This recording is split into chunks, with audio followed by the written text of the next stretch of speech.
Welcome to the Parents Group for Child Development 195.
Hi, I'm Mary Jean, and I did the communication section for the parent group for our paper.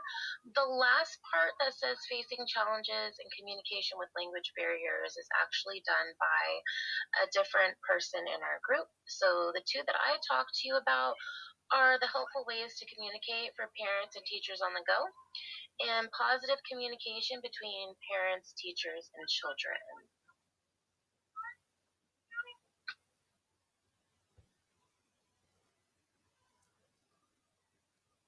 So, parent and teacher communication, different ways of communicating are emails, phone calls, text messages, apps like Class Dojo, Remind, BuzzMob, and there's others.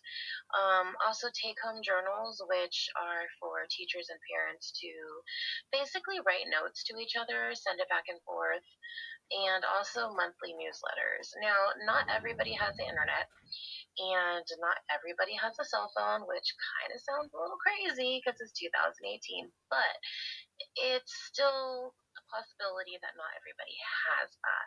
So, the best way to find out what works best for the parents is for the teacher to send a survey out at the beginning of the school year, asking the parents what form of communication will work best for them. I actually did this for my daughter's baseball team because I am the team parent, also the team parent rep for Escondido American Little League. Hey, um, but I did that because it's really frustrating to send email after email after email and get no response, but then find out if you call them, it's easy to get a hold of them or text them. So it's best to talk to the parents and find out what form of communication works best for them, and then the teacher can send out the information in the ways that the parents are asking.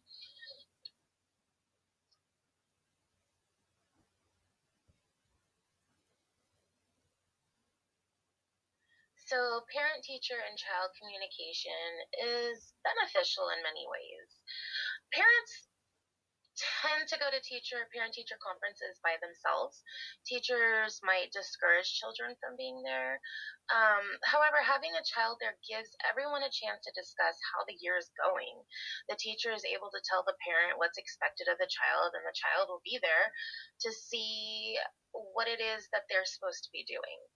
So the teacher will explain the expectations of both the parent and the child, because let's face it, parents are expected to do homework with their children. They are expected to read with their children, and there's quizzes that they're supposed to give and work with their child. And it's important for parents to know what it is that they're supposed to be doing.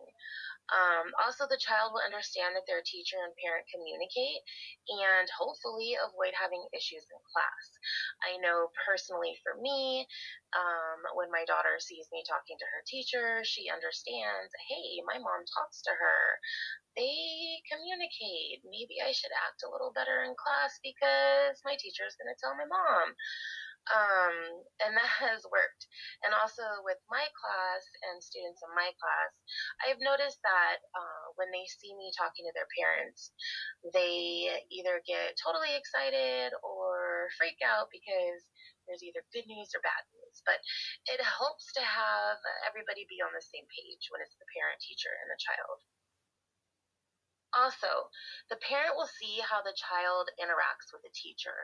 It's important for parents to see that dynamic, to see if the teacher and the child get along with each other, if there's an understanding, or if there's any issues.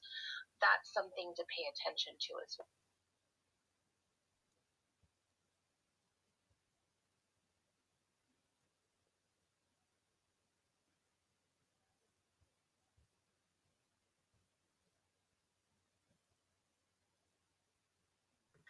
Hello, my name is Megan, and I am part of the parents group. For my section of our presentation, I chose to do community resources for parents. As educators, it is our job to be familiar with what is out there for parents, as far as low-income services, health services, developmental service, and nutritional services. Sometimes families can fall into hard times, and it's really great for us as educators to know what's out there that can help them, making sure that families don't go hungry. It's also great to have information on developmental services, parents that are struggling with behavior issues, as well as health services to know where vaccines can be given out, as well as low-income services like YMCA, CDA, or California Head Start. They are some really great services for low income.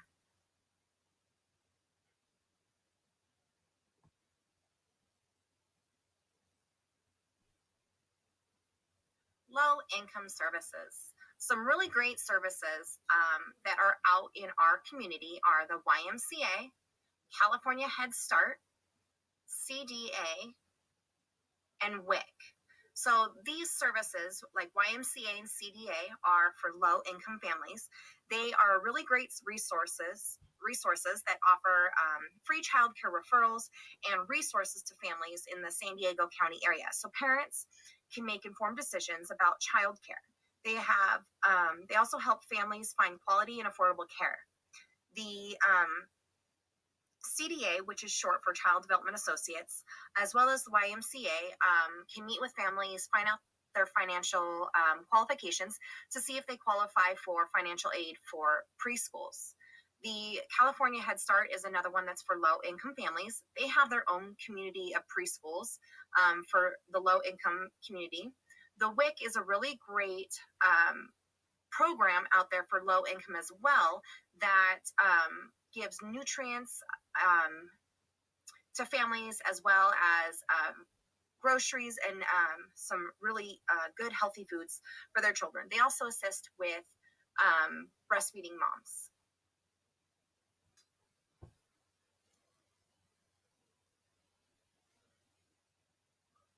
Health services and developmental services.